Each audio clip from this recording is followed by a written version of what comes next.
She stood barely as tall as his counter, clutching $15 in crumpled bills like a lifeline, and asked the question that would shatter everything he thought he knew about love. "Mister, can I buy a daddy?"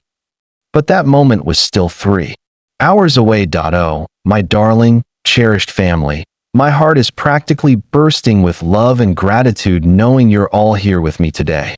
Welcome to Mr. Paul's Stories, where we come together like a warm embrace, sharing the magic of stories that touch our souls.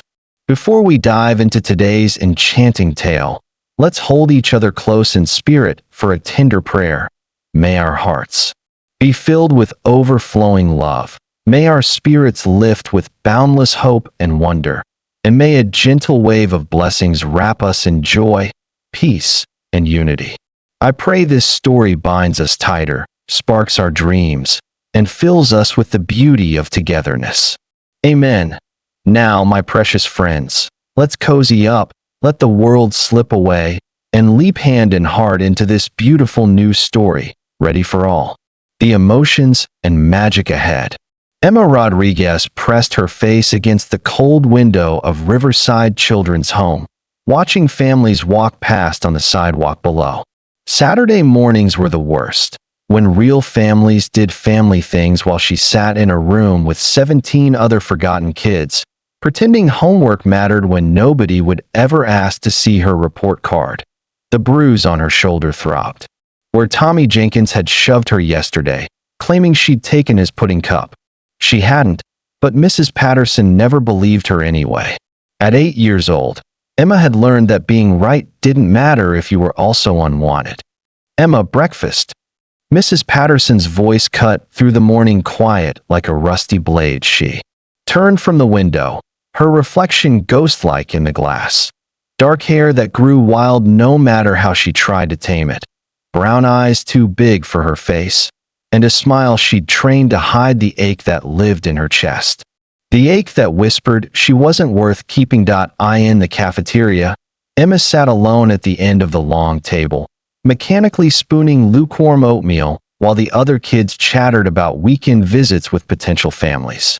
She'd stopped, hoping for those calls. Stopped believing someone might choose her. Instead, she'd been saving every penny from helping Mrs. Patterson with laundry. Every dollar from the tooth fairy she no longer believed in, but still played along with because hope was a hard habit to break. $15 total, hidden in her pillowcase like a secret dream. Because yesterday, while the older kids watched TV, she'd overheard something that changed everything. "I wish I could just buy a new daddy," 7-year-old Marcus had whispered to his bunkmate. "Like at the store? Pick a good one who'd never leave." The words hit Emma like lightning. Buy a daddy. Why hadn't she thought of that? What if love isn't something you have to earn, but something you can simply ask for? Share your thoughts in the comments below. Meanwhile, across town, David Chun unlocked the door to Chin's general store as the morning sun painted Golden Valley's main street in warm amber.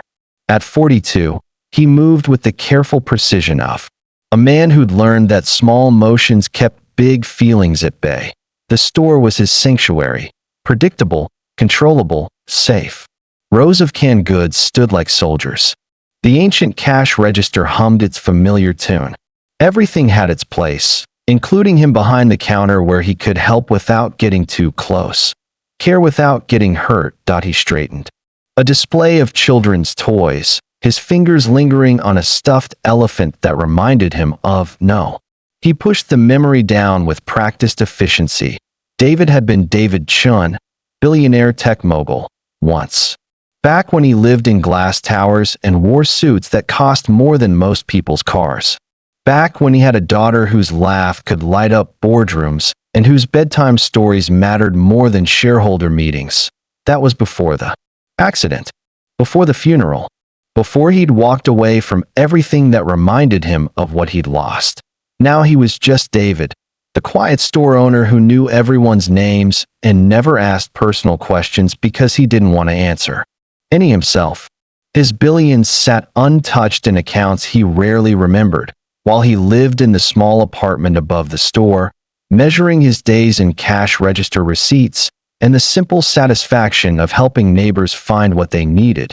The morning bell chimed as Mrs. Henderson shuffled in for her weekly groceries. "Morning, David. How are you holding up, dear?" "Fine, Mrs. Henderson." "The usual?" She nodded, studying his face with the persistent concern of someone who'd buried her own husband the year before. "You know, there's a new family moved in down on Elm Street. Single mother with a little girl about. Milk's on sale this week," David interrupted gently, turning toward the dairy case. He'd perfected the art of deflection, of steering conversations away from the territories that could. "Got him." Mrs. Henderson sighed but accepted the redirect. Some wounds were too deep for neighborhood gossip to heal. David rang up her purchases. His gaze drifted to the toy section where that elephant sat waiting. He'd been meaning to donate those toys for months, but something always stopped him. Maybe it was the hope that someday a child would walk through his door and find exactly what they needed. He had no idea that in 3 hours, that child would ask for something he'd never thought to stock, something that would cost him everything he'd built to protect himself, something that would save them both. The bell above David's door chimed at 2:47 p.m., but the sound that followed made him look up from his inventory clipboard, small sneakers squeaking against linoleum, moving with the determined hesitancy of someone trying to be brave. Emma stood just inside the doorway, her oversized foster care jacket hanging like a tent around her tiny frame. She clutched a wrinkled envelope against her chest, her knuckles white with the effort of holding onto something precious. David set down his clipboard, instinctively softening his voice the way he once had for another little girl in another lifetime. "Can I help you find something, sweetheart?" The endearment slipped out before he could stop it, and he saw her eyes widen, not with fear, but with something that looked dangerously like hope. Emma took 3 careful steps forward, her worn sneakers announcing each movement. The afternoon lights streaming through the front window caught the determination in her face, but David could see the tremor in her small hands, the way she kept glancing toward the door as if calculating her escape route. "Mister," she began, her voice barely above a whisper, "I need to ask you something important." David found himself moving around the counter without thinking, drawn by something in her tone that bypassed every wall he'd built. He crouched down to her eye level, noting the way she smelled like industrial soap and hope, the distinctive scent of institutional care mixed with 8-year-old dreams. "What's your name?" he asked gently. "Emma. Emma Rodriguez." She said it, like she was practicing for something official, something that mattered. "Well, Emma Rodriguez, I'm David. What's this important question?" She studied his face with the intensity of someone who'd learned that adults' expressions held crucial information about safety and danger. Her brown eyes, too old for her face, searched his features as if looking for signs of the kindness she desperately needed to find. "My friend Marcus said you can buy anything at a store if you have enough money," she began, her words coming faster now, tumbling over each other in their urgency. "And I've been saving for a really long time, doing chores and everything, and I counted it like 100 times to make sure." David felt something shift in his chest, a crack in the armor he'd worn for 3 years. "What are you hoping to buy, Emma?" She opened the envelope with the reverence of someone handling something sacred. Crumpled bills spilled into her palm, ones and fives that looked like they'd been folded and unfolded countless times, smooth flat against hope and desperation. $15, she announced, holding the money toward him like an offering. "It's everything I have." "That's quite a bit of money," David said carefully, his voice catching slightly. Something about the way she held those bills, like they represented every dream she'd ever dared to have, made his throat tight. Emma took a deep breath, the kind that little kids take before jumping off the high dive or asking for something they're sure they can't have. "Mr. David," she said, looking directly into his eyes with a courage that shattered something inside him, "can I buy a daddy?" The words hung in the air between them like a prayer, like a bomb, like the most honest thing anyone had ever said. In his quiet store, David felt the world tilt, felt every carefully constructed defense crumble in the face of such raw, innocent need. I know it's a lot of money, Emma rushed on, misreading his silence as rejection. But I checked all my pockets and under my mattress and everywhere, and this is all I have right now.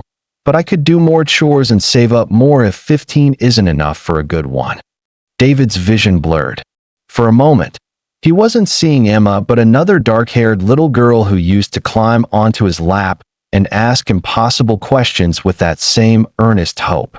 He heard an echo of laughter that had been silenced forever, felt the phantom weight of small arms around his neck. Emma, he whispered, and had to clear his throat to continue. Sweetheart, why do you want to buy a daddy?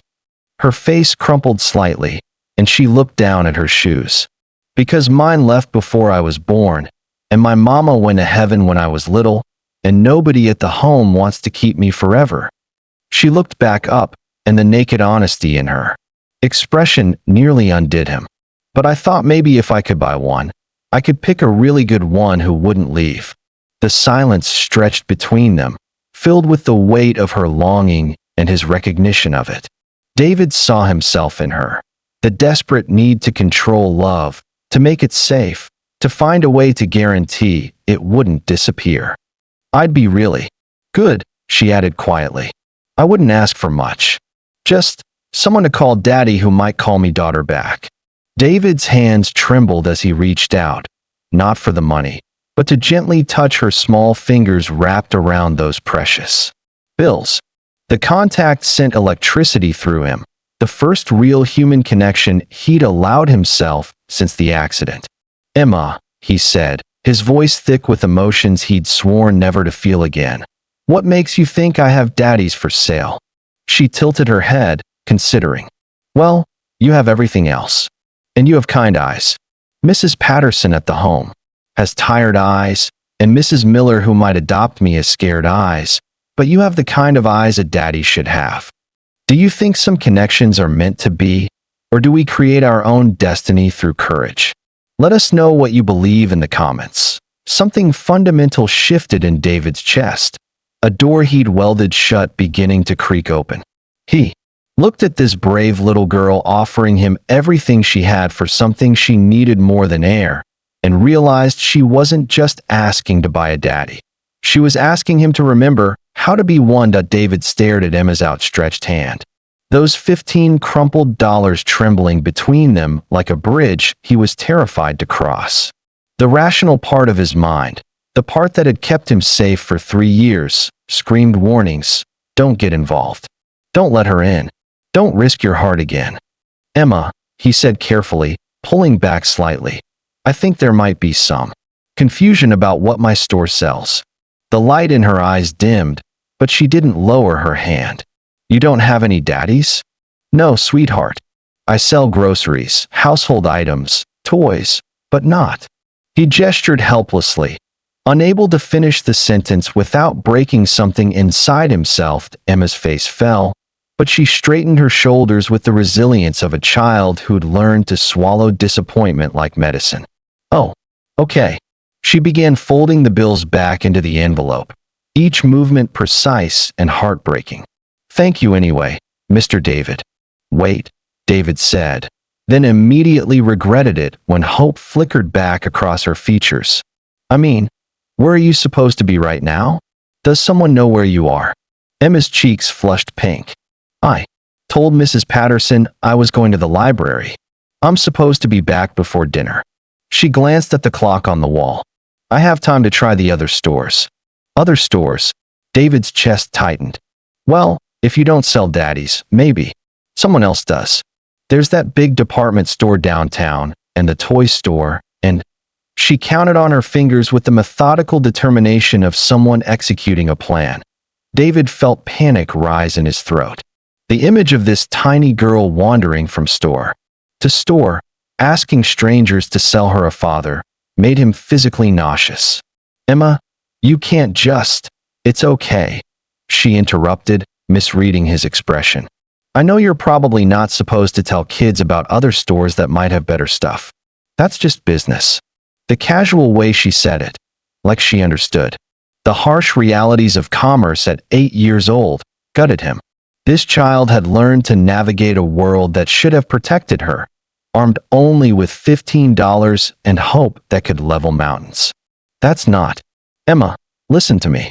You can't go asking people to. David stopped, running his hands through his hair. How did he explain that her request was impossible without destroying the beautiful innocence of her logic? The bell chimed. As Mrs. Henderson returned, having forgotten her prescription pickup, she took one look at the scene. David crouched beside a small girl clutching money, both of them looking stricken, and her grandmother instincts kicked in. "Everything all right here?" she asked, her voice gentle but alert. "Fine," David said quickly, standing up. "Just fine." Emma looked between them, then carefully tucked her envelope into her jacket pocket. "I should go? Thank you for your time, Mr. David." As she turned toward the door, David felt something tear inside his chest. "Emma, wait. Let me call someone to give you a ride back. I can walk. It's not that far." She paused at the door, looking back with eyes that held too much understanding. "I'm sorry I asked for something you don't have. That was probably silly."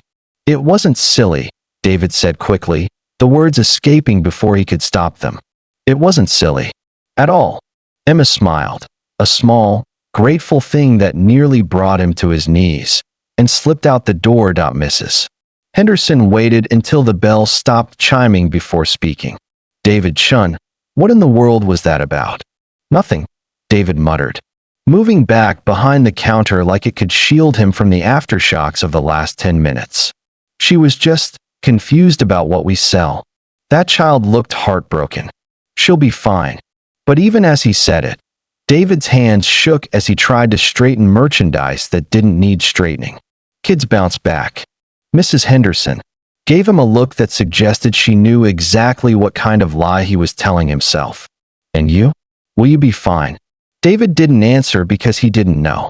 The carefully constructed piece he'd built was cracking, and through those cracks, he could see the terrifying possibility of caring about someone again, of losing someone again.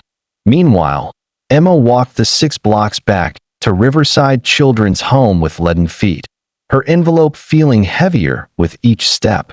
The late afternoon sun cast long shadows that seemed to mirror the disappointment settling in her chest. She'd been so sure it would work. The logic had seemed flawless. Stores sold things people needed, and everyone needed love, so surely someone would sell the kind of love that came with a daddy attached. But Mr. David's kind eyes had looked sad when she asked, and that scared her more than outright rejection would have. Sadness meant he understood what she was really asking for, which meant he knew exactly what he couldn't give her. "Emma, there you are."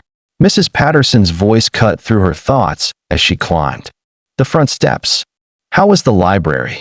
"Educational," Emma said quietly, which wasn't exactly a lie. She headed to her room. She passed the common area where the Saturday afternoon movie was playing. Some cartoon about a family of talking animals who loved each other unconditionally. She used to watch these movies and imagine herself into them, but now they just reminded her of everything she couldn't have. Tommy Jenkins looked up from his spot on the couch. "Hey, Emma, did you find your daddy at the store?" Heat flooded her cheeks. She'd forgotten that Tommy had overheard her talking to her bunkmate about her plan. "Shut up, Tommy. What kind of store sells daddies anyway?" he continued, enjoying her discomfort. "The daddy store? The parent emporium?" "Leave her alone," said Maria, one of the older girls, but her defense only made Emma feel smaller. Emma escaped to her room and pulled the envelope from her pocket, staring at the bills that had seemed like such treasure this morning.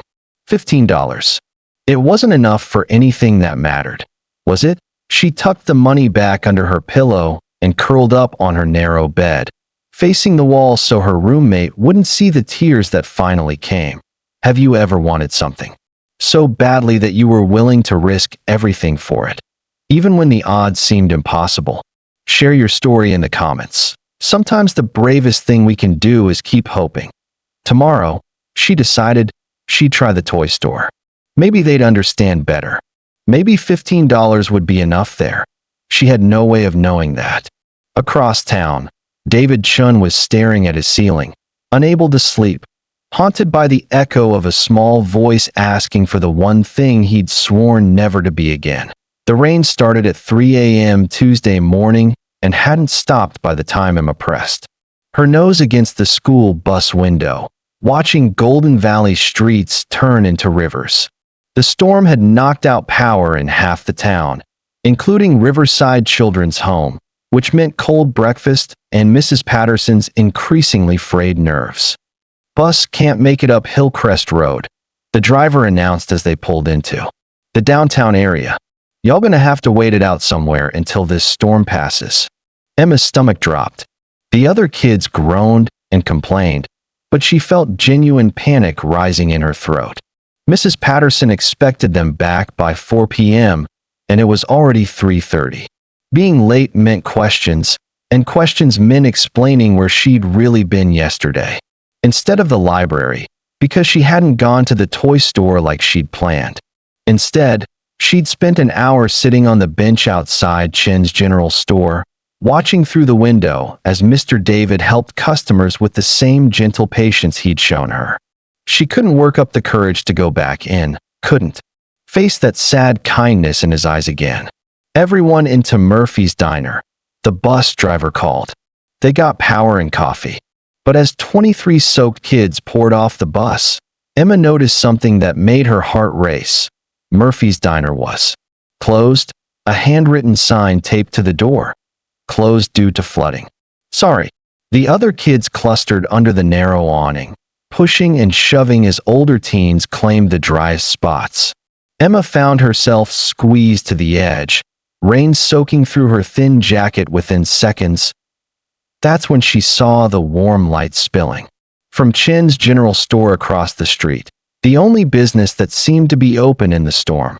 "Hey," shouted Marcus Williams, one of the high school kids. "That store's open. Let's go." Before Emma could object or hide, the entire group was charging across the flooded street, with her swept along in the current of bodies seeking shelter. The bell chimed frantically as 23 wet, loud teenagers invaded David's quiet sanctuary. He looked up from the emergency radio he'd been monitoring, his eyes widening at the chaos suddenly filling his store. "Whoa, whoa," he called, moving quickly to grab towels from the household goods aisle. "Everyone just careful of the floors." "What happened?" "Bus can't get through," explained Sarah, one of the older girls. "Driver said to wait somewhere until the storm passes." David's gaze swept the group and stopped when it found Emma, small and soaked, standing apart from the others near the door, like she was ready to bolt back into the storm rather than impose on his kindness again. Their eyes met across the crowded store, and Emma saw something flicker in his expression, recognition, concern, and something else she couldn't name. She looked away quickly, heat flooding her cheeks. "All right," David said, his voice taking on the calm authority of someone used to managing crises. "Everyone find a spot to sit. I've got towels, and there's hot chocolate mix in aisle 3. 4. Free?" asked Tommy Jenkins suspiciously. David glanced at Emma again, saw her hunched shoulders and embarrassed silence. "On the house. Storm emergency." As the other kids scattered throughout the store, chattering excitedly about their unexpected adventure, Emma remained frozen by the door. She wanted to disappear, to melt into the linoleum rather than face the man she'd asked to sell her a father just 3 days ago. "Emma." David's voice was soft, meant only for her. "You're soaked through. Come away from the door." She shook her head, water dripping from her hair. "I don't want to get your floor wet."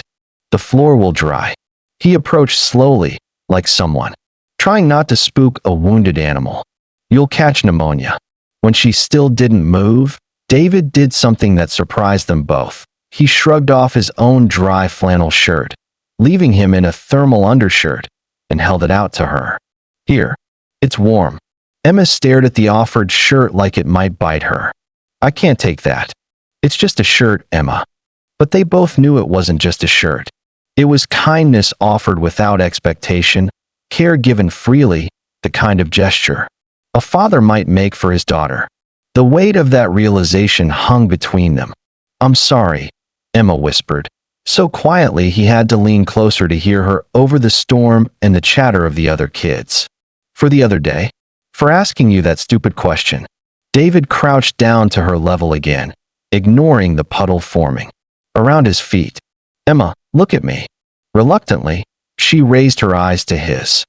It wasn't stupid, he said firmly. It was the bravest thing I've ever heard anyone ask for. Her lip trembled. But you can't sell me one. No, David admitted, his voice thick. I can't. The silence stretched between them, filled with rain against windows and the distant laughter of kids discovering the candy aisle. Emma started to turn away, but David's next words stopped her. But maybe I could teach you how to make hot chocolate the right way. While we wait out the storm. Emma's eyes widened. Really? Really? It's a very important skill. Might come in handy someday. For the first time since entering the store, Emma smiled. A real smile that transformed her entire face. Okay. As David led her toward the small kitchenette behind the counter. Neither of them noticed how naturally she slipped her small hand into his larger one, or how he didn't pull away. Neither of them saw Mrs. Henderson watching through the rain-streaked window, phone in hand, already dialing the number for Riverside Children's Home to let them know their kids were safe. Neither of them realized that sometimes the most important storms happen inside our hearts, washing away the walls we build to keep love out. What's the most unexpected place you found comfort during a difficult time? Sometimes sanctuary appears where we least expect it. Share your story in the comments below. But as Emma measured cocoa powder with intense concentration, asking David careful questions about the proper milk-to-chocolate ratio, both of them felt something dangerous and wonderful beginning to grow in the warm space between them. Something that looked remarkably like hope. The storm raged for 3 hours. And by the time the last teenager had been picked up by frazzled foster parents and group home supervisors, Emma and David had fallen into an easy rhythm that felt both new and ancient. She'd helped him restock the shelves the other kids had disturbed, her small hands carefully aligning cans with the precision of someone who understood that order mattered when everything else felt chaotic. David watched her work, noting how she handled each item like it was precious, how she asked permission before touching anything. Emma, he said as she finished straightening the last row of soup cans, your ride should be here soon. She nodded, but didn't look up. Thank you for letting us stay. And for the hot chocolate lesson. You're a natural. Best student I've ever had. Emma glanced at him with surprise. Really? Really? David hesitated, then made a decision that would change everything. Emma, can I ask you something? She tensed slightly, but nodded. Earlier, you said your mama went to heaven when you were little. Do you remember her?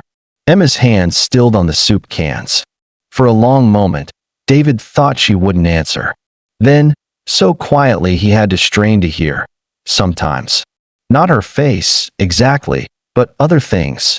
She pulled something from her pocket, a small, tarnished charm bracelet with a single heart-shaped pendant. This was hers. It's the only thing I have left. David's breath caught. The bracelet was delicate silver, clearly once expensive, with an inscription he couldn't quite make out from where he stood. It's beautiful. She used to sing to me. Emma continued, her thumb tracing the heart pendant. I don't remember the words, but I remember the feeling. Like being wrapped up in something warm and safe. Her voice cracked slightly. Sometimes at night, I try to hum the tune, but I can never get it right. David felt something shift in his chest, a door he'd kept locked for 3 years creaking open against his will. What happened to her? Car accident. I was 3. Emma's voice was matter of fact, the way children learn to recite tragedy when they've told the story too many times to social workers and potential families. She was coming to pick me up from daycare. Someone ran a red light. The words hit David like a physical blow. He gripped the edge of the counter, memories he'd fought to suppress flooding back with vicious clarity. The phone ringing at 2 a.m. The voice on the other end, clinical and careful. "Mr. Chun, there's been an accident." Racing to the hospital, still in his pajamas, believing somehow that his money, his power, his will could change what had already happened. "David." Emma's voice seemed to come from very far away. "Are you okay?" He looked down to find her standing beside him, her small hand resting gently on his arm. The concern in her eyes, this child who'd lost everything caring about his pain, nearly undid him completely. "I'm sorry," he managed. I understand. About losing someone in an accident." Emma studied his face with that too-old wisdom. "Your mama?" "My daughter." The words fell from his lips before he could stop them. The first time he'd spoken about Lily to anyone since the funeral. Her name was Lily. She was 6. Emma's eyes widened, but she didn't pull her hand away. If anything, she moved closer, as if she recognized a fellow traveler in the geography of loss. "What happened?" she asked softly. David closed his eyes, feeling the familiar weight of guilt and grief settle on his shoulders. "I was supposed to pick her up from dance class, but I had a meeting that ran late, something about a merger that seemed so important at the time." His voice broke. "So I sent my driver instead."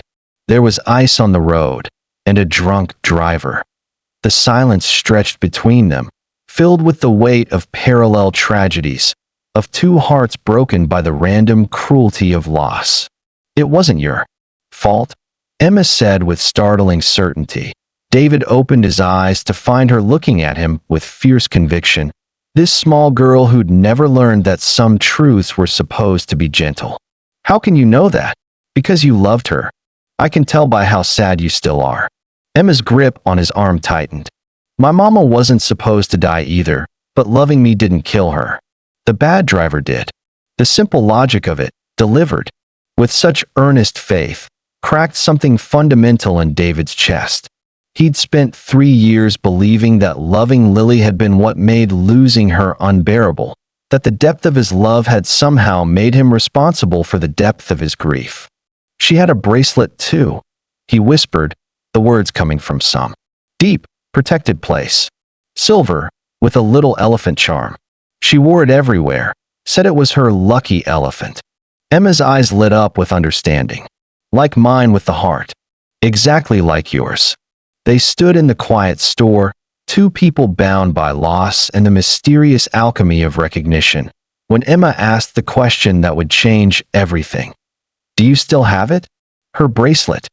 David nodded, unable to speak. "I bet she'd want you to remember the good parts too, not just the sad parts." Emma held up her own bracelet, the heart pendant catching the light. "When I look at this, sometimes I'm sad, but mostly I try to remember how safe I felt when she sang to me." Have you ever found wisdom in the most unexpected places?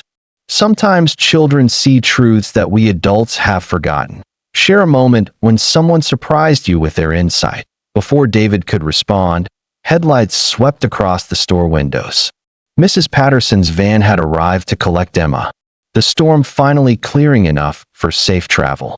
"That's my ride," Emma said, but she didn't move toward the door. "Emma," David called as she finally started to leave. Would you like to come back sometime? Maybe I could teach you how to make other things. Cookies, maybe."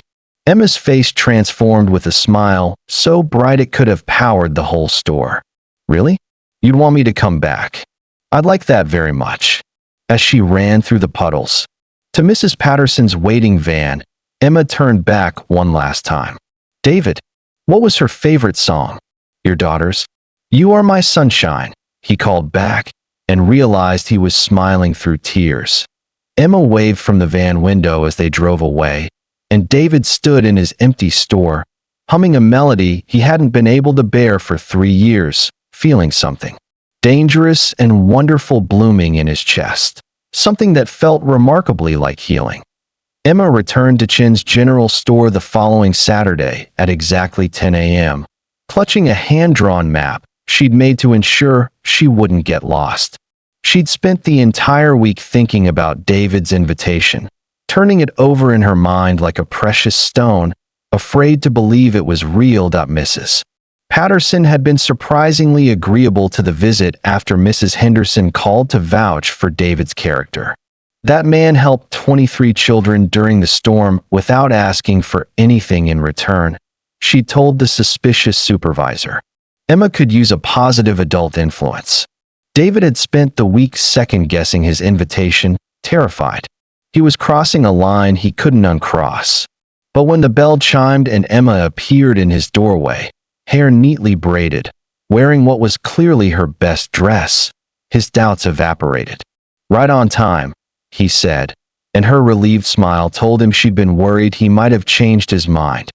"I brought something," Emma announced, pulling a crumpled piece of paper from her pocket. "I wrote down everything I remember about making hot chocolate, so I wouldn't forget the important parts." David unfolded the paper to find careful, childish handwriting listing each step. 1. Use the good cocoa, not the cheap kind. 2. Heat the milk slow so it doesn't get lumpy. 3. Stir with love. This is the secret ingredient. The last line made his throat tight. "This is perfect, Emma. Very professional. I want to be a good student." "You already are."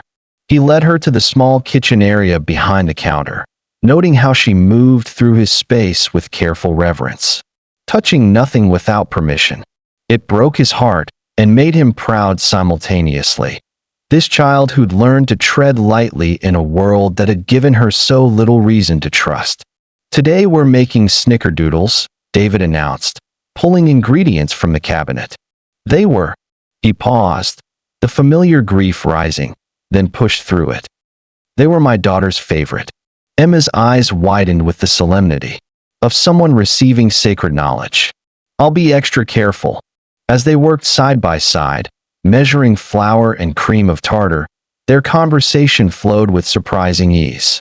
Emma asked careful questions about baking science, fascinated by how ingredients transformed when combined. David found himself explaining chemical reactions he hadn't thought about since helping Lily with science fair projects. "Why does the dough have to be cold before we roll it?" Emma asked, her small hands sticky with butter and sugar. "Patience makes everything better," David replied, then realized he was quoting something Lily used to say when she was impatient for cookies to bake. The memory didn't hurt as much as it usually did. While the dough chilled, they sat at the small table in the back room, sharing ham sandwiches David had prepared. Emma ate with the focused intensity of someone who'd learned not to waste food, but her eyes kept drifting to the family photo on the shelf behind David. A picture he'd forgotten was there. "Is that her?" Emma asked softly. "Your daughter?"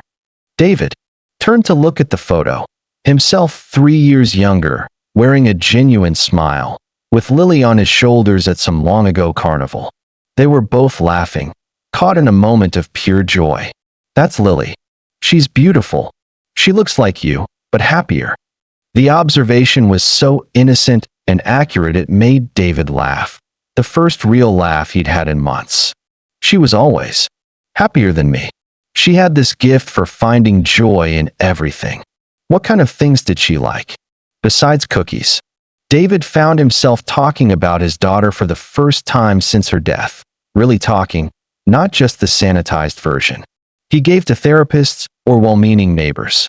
He told Emma about Lily's obsession with elephants, how she'd named every stuffed animal in her collection, how she'd insisted on wearing tutus to the grocery store because princesses need to buy milk too. Emma listened with rapt attention, occasionally asking questions that showed she understood the precious weight of these memories. "She sounds like she was really loved," Emma said finally. "She was. More than anything in the world." "I bet she knew that. Kids can tell when they're really loved, even if they're little." Emma traced patterns on the table with her finger. "I remember feeling loved, even though I can't remember much else about my mama." The timer chimed, saving David from the emotion threatening to overwhelm him. As they rolled the chilled dough into balls and covered them with cinnamon sugar, Emma's natural curiosity took over. David, can I ask you something personal? Sure. Why do you live in the store instead of a big house? Mrs. Henderson says you used to have a really fancy job. David's hands stilled on the dough. After Lily died, the big house felt too empty, and the fancy job felt too unimportant. This place is simple, quiet. It doesn't ask me to be anyone. I'm not ready to be. Emma nodded with understanding that seemed far too mature for 8 years old. Sometimes after bad things happen, you need to make yourself smaller for a while, until you remember how to be big again. The wisdom of it, delivered so matter-of-factly, took David's breath away. Yes, exactly that. They slid the cookies into the oven, and Emma insisted on setting the timer herself, reading the numbers aloud to make sure she got it right. As they waited, she explored the small living space above the store that David had shown her. Nothing fancy, just a few rooms furnished with garage sale finds and necessities. It's cozy, Emma declared, and David realized she was right. Somewhere along the way, this simple space had become more than just a hiding place. It had become home. When the cookies finished baking, they sat together at the kitchen table, eating warm snickerdoodles and drinking cold milk. Emma closed her eyes with the first bite, savoring it like it was the most delicious thing she'd ever tasted. These are perfect, she announced. Lily had good taste. She did. David watched this small girl enjoying his daughter's favorite cookies, and felt something he'd thought was broken forever beginning to heal. Emma, would you like to come back next Saturday? We could try making chocolate chip cookies. Sometimes healing comes not from forgetting our losses, but from finding new ways to honor them. Have you ever discovered that sharing your story with someone helped you heal? Tell us about it in the comments. That Emma's face lit up like Christmas morning. Really? You want me to come back again? I'd be disappointed if you didn't. As Mrs. Patterson's van pulled up outside, Emma carefully wrapped 3 cookies in a napkin. For my roommate, she explained. Sarah never gets homemade cookies. David watched her climb into the van, waving until they were out of sight. Then he returned to his kitchen, looking at the flour-dusted counters and the lingering scent of cinnamon, and realized something had fundamentally shifted. For the first time in 3 years, his home didn't feel empty. It felt like it was waiting for someone to come back. 3 weeks later, Emma had become a fixture at Chen's General Store. Every Saturday morning, she'd learned to make chocolate chip cookies, banana bread, and even helped David reorganize the candy aisle for better customer flow. As she'd put it with 8-year-old seriousness, David found himself looking forward to her visits with an intensity that both thrilled and terrified him. Emma had a way of making his quiet world feel alive again, asking endless questions about everything from why soap bubbles were round to whether he thought dogs dreamed in color. More importantly, she'd begun to trust him. Real trust, not the careful politeness of a child who'd learned to be grateful for scraps. She told him about her nightmares, her fears about aging out of the system, her secret hope that maybe someday a family would want her not just for a while, but forever. And David had started to believe that maybe, just maybe, he could be that family. He'd been researching adoption procedures, quietly consulting with lawyers, even cleaning out the spare room upstairs that could become Emma's bedroom. He hadn't said anything to her yet, didn't want to get her hopes up until he was sure he could follow through, but the dream had taken root in his chest like a warm, growing thing. That's why the knock on his door at 7 a.m. on a Tuesday morning felt like the beginning of the end. David opened the door to find 2 people in expensive suits, a man with silver hair and predatory eyes, and a woman with a tablet and the kind of smile that never reached her eyes. Mr. Chen, or should I say, Mr. David Chun, former CEO of Chen Dynamics. The man extended a hand David didn't take. I'm Richard Blackwood from the Golden Valley Gazette, and this is my associate, Jennifer Hayes. We'd like to ask you a few questions. David's blood turned to ice. I'm not interested in an interview. Oh, but I think you will be, Blackwood said, pushing past David into the store. You see, we've been investigating an interesting story. Billionaire tech mogul abandons empire, goes into hiding, and now, he gestured around the modest store. With theatrical amazement. Now he's playing house with a little foster kid. Get out. David's voice was deadly quiet. People are fascinated by your story, Mr. Chun. The grieving father who walked away from billions. Very compelling. But what really interests our readers is this new development. Blackwood pulled out his phone, showing David a photo that made his heart stop. Emma, entering the store last Saturday, her face bright with excitement. Another photo of them through the window, baking cookies together. A third of Emma leaving with her carefully wrapped treats, looking happier than she had any right to look. Sweet little thing, isn't she? Emma Rodriguez, age 8, ward of the state. I have to ask, what's a billionaire's interest in one particular orphan? Our readers are dying to know. You son of a... David started forward, but the woman stepped between them. Now, Mr. Chun, we're just doing our job. The public has a right to know when wealthy individuals are involved with vulnerable children. Her tone made the innocent words sound sordid, dangerous. David felt sick. It's not like that. I'm not. She's just what? A charity case? A way to ease your guilty conscience? Or maybe something more concerning. Blackwood's smile was cruel. I mean, what kind of man abandons his fortune to play shopkeeper and befriends a lonely little girl? Makes one wonder about motives, doesn't it? Get out of my store. David's hands were shaking with rage. Now, we'll be running the story tomorrow morning. Blackwood called as they headed for the door.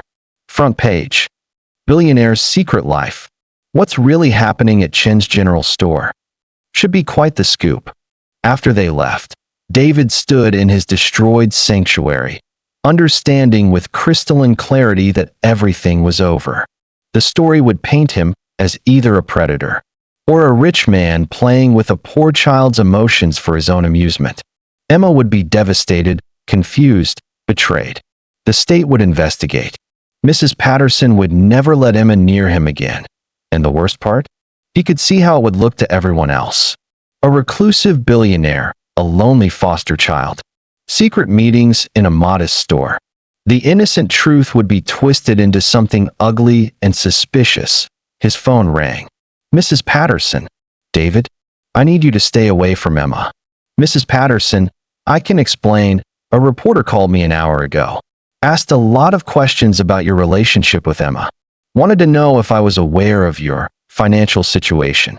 Her voice was cold, professional. I don't know what kind of game you've been playing, but it stops now. It's not a game. I care about her. Care about her? You lied to everyone, David. To me, to Emma, to the whole community. You made us all look like fools. Her voice rose. Did you think this was amusing? Playing poor while you're worth billions? Was Emma some kind of charity project for you? No, it's not like that. Emma is asking for you. She doesn't understand why she can't come to the store anymore. How? Do I explain to an 8-year-old that the man she's come to trust has been lying to her this whole time? David closed his eyes, picturing Emma's face when she learned the truth. The confusion, the hurt, the sense of betrayal that would confirm every fear she'd ever had about not being worth keeping. Mrs. Patterson, please. Let me talk to her. Let me explain. Absolutely not. You've done enough damage. The line went quiet for a moment. That little girl was starting to believe in fairy tales again, David. She talked about you like you were some kind of hero. And now she's going to learn that heroes don't exist, and the people who claim to care about her are just playing pretend. The line went dead. David sank into the chair behind his counter, surrounded by the evidence of the life he'd built with Emma. Flowers still dusted on the counter from their last baking session, her carefully written recipe cards taped to the cabinet. The small drawing she'd made of the two of them that he'd hung by the cash register. Have you ever had to choose between protecting someone's feelings and telling them a difficult truth? Sometimes the hardest decisions are the ones made out of love. Share your thoughts in the comments below. He pulled out his phone and stared at the contact information for his lawyer, his financial advisor, his old life. He could fix this. He had enough money to make problems disappear, to silence reporters, to smooth over scandals. But he couldn't fix the one thing that mattered most.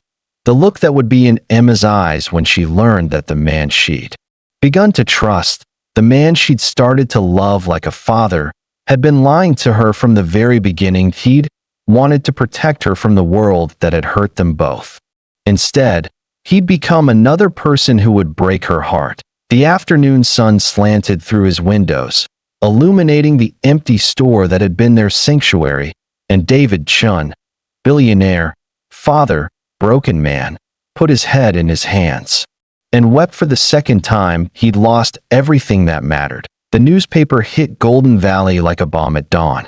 By 8 a.m., Chin's general store was surrounded by reporters, cameras, and curious townspeople drawn by the spectacle of their quiet shopkeeper's secret being splashed across the front page. Billionaire's hidden life. Tech Mobile's secret friendship with foster child raises questions, screamed the headline. Accompanied by those stolen photos of Emma entering and leaving the store, David hadn't slept. He'd spent the night pacing his small apartment, staring at his phone, writing and deleting text messages to Mrs. Patterson that he knew she'd never read.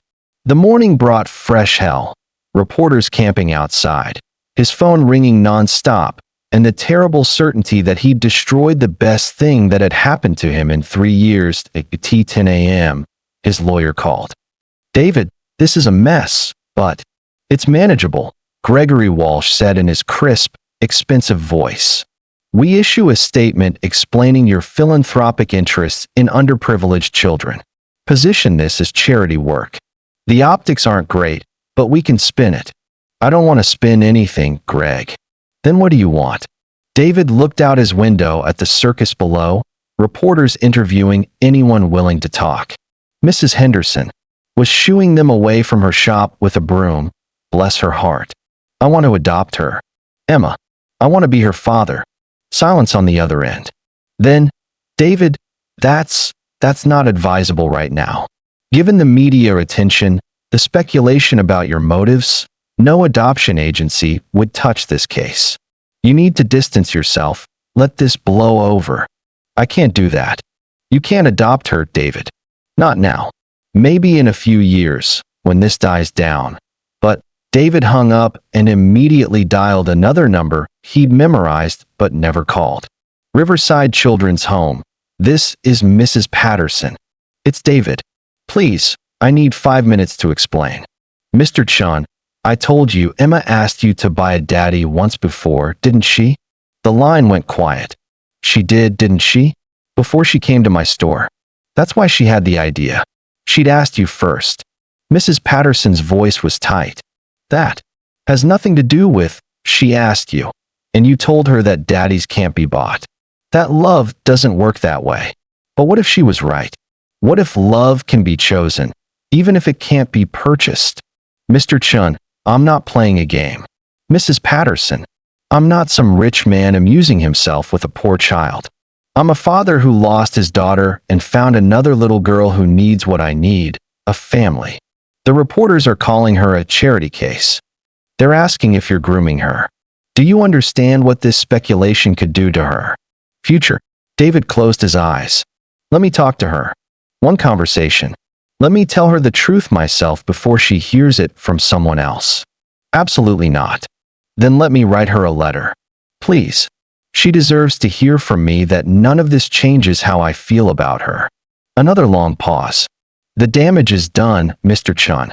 Emma cried herself to sleep last night asking why her cookie teacher was in trouble, why people were saying bad things about him. She doesn't understand any of this. Which is exactly why I need to know. The best thing you can do for that little girl is disappear. Let her remember you as the kind man who taught her to bake. Don't make this worse by dragging her into your mess." The line went dead again. Meanwhile, across town, Emma sat on her narrow bed, staring at the newspaper someone had left in the common room. She couldn't read most of the big words, but she recognized the pictures. Herself, David, their special place now invaded by strangers with cameras. Sarah, her teenage roommate, had tried to explain, "Emma, honey, that man you've been visiting? He's really, really rich. Like, billionaire rich. He wasn't telling you the truth. But he taught me to make cookies," Emma had whispered, as if that simple fact could make sense of everything else. Rich people sometimes, they do charity work to make themselves feel better. It doesn't mean they really care. But Emma remembered the way David's hands had shaken when he talked about his daughter. The careful way he'd shown her how to measure flour. The sadness in his eyes that matched her own. That wasn't charity work. That was something real. Tommy Jenkins found her there an hour later, newspaper in her lap, tears streaming down her face. "Hey, Emma, you okay?" She looked up at him. This boy who'd teased her about buying a daddy, who'd made her feel stupid for hoping. "Tommy, if someone lies about having money, does that mean they lie about everything else?" Tommy sat down beside her, unusually serious. "I don't know." "What?" "David, Mr. Chun, he didn't tell me he was rich, but he told me other things. True things. About his daughter, and being sad, and how I make really good cookies." Her voice broke. "Were those lies too?" Tommy was quiet for a long moment. "Emma, remember when I said I hated my real dad? That he was mean and I was glad he was gone?" She nodded. "That was a lie. I miss him every day, even though he was mean. I lied because the truth hurt too much." Tommy picked at the bedspread. "Maybe your David lied about the money because the truth hurt too much too." Emma wiped her nose on her sleeve.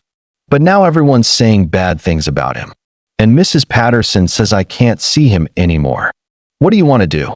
Emma looked at the newspaper photo of David through the store window. A man who'd looked happier in the past 3 weeks than he probably had in years. A man who'd taught her that love could be stirred into hot chocolate, that memories could be honored with cookies, that being chosen was different from being bought. "I want to see him," she whispered.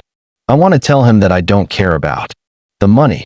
I want to tell him that he's still my cookie teacher, and that she took a shaky breath, "that I love him anyway." Sometimes the bravest thing we can do is fight for the people we love, even when the whole world is against us. Have you ever had to choose between what's safe and what's right? Share your story in the comments. Tommy looked toward the door, then back at Emma. "Mrs. Patterson's in her office. The van keys are hanging by the front door."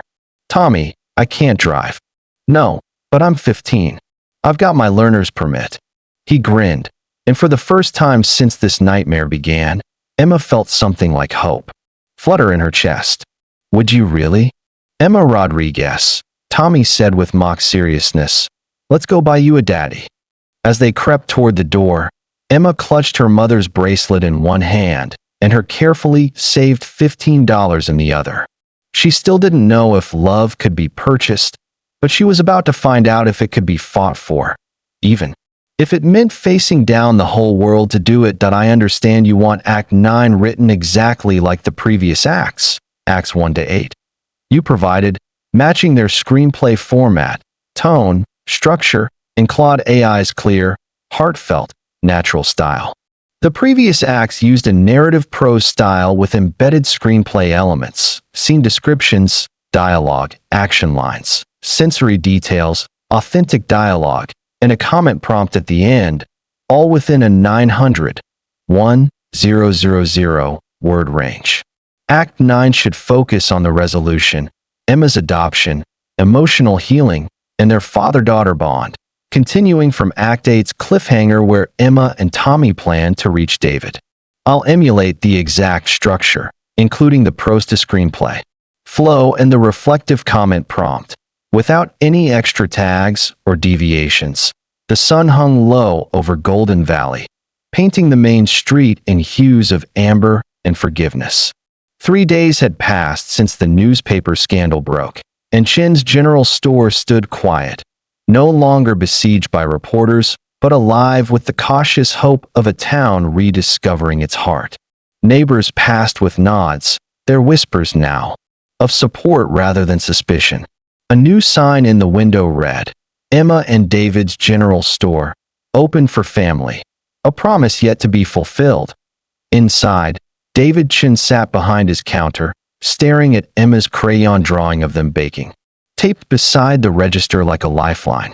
His hands, still dusted with flour from a batch of snickerdoodles he'd made out of habit, trembled as he traced her careful lines. He hadn't seen her since Mrs. Patterson's call, hadn't heard her voice since she'd cried for her cookie. Teacher. The adoption papers his lawyer sent sat unopened in a drawer. A dream he feared was dead. The bell above the door chimed at 4:17 p.m., and David's heart stopped. He looked up, expecting Mrs. Henderson with her usual groceries, but instead saw a small figure in an oversized jacket, sneakers squeaking against the linoleum with determined purpose. Emma Rodriguez stood in the doorway, clutching her mother's tarnished heart bracelet in one hand and her crumpled envelope of $15 in the other. Behind her, Mrs. Patterson loomed, her face a mix of exhaustion and reluctant hope, a folder of legal documents tucked under her arm. Tommy Jenkins hovered outside, his grin visible through the window, learner's permit flashing like a badge of victory. David stood, his voice barely a whisper. Emma. She took 3 steps forward, her brown eyes, too old for her face, locking onto his with a courage that made the world tilt. Mr. David, she said, her voice small but steady. I need to ask you something important. Mrs.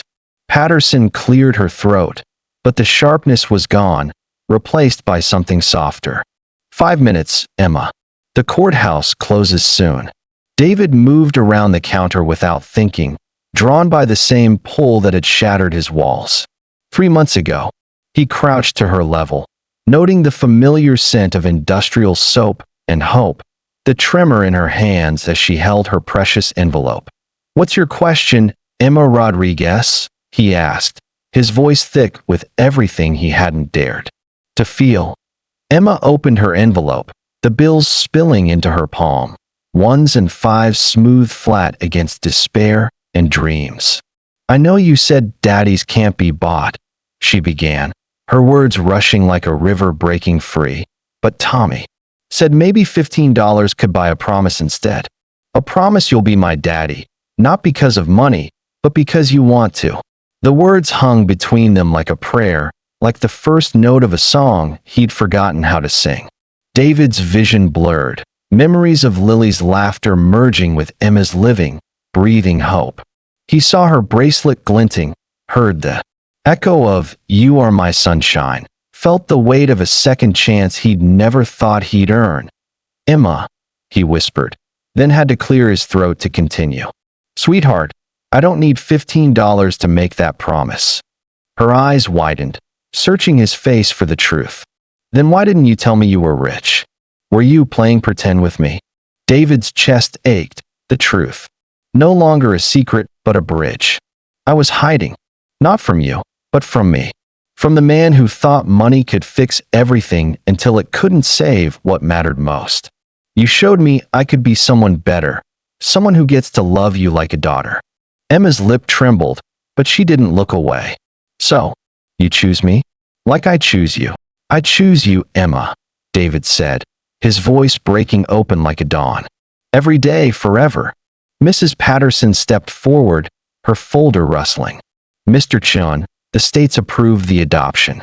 Your neighbors, Mrs. Henderson's petition, the town's letters, convinced the judge you're the real thing. But this is your last chance to walk away." David looked at Emma, saw the hope in her eyes, the bracelet she'd offered like a piece of her heart.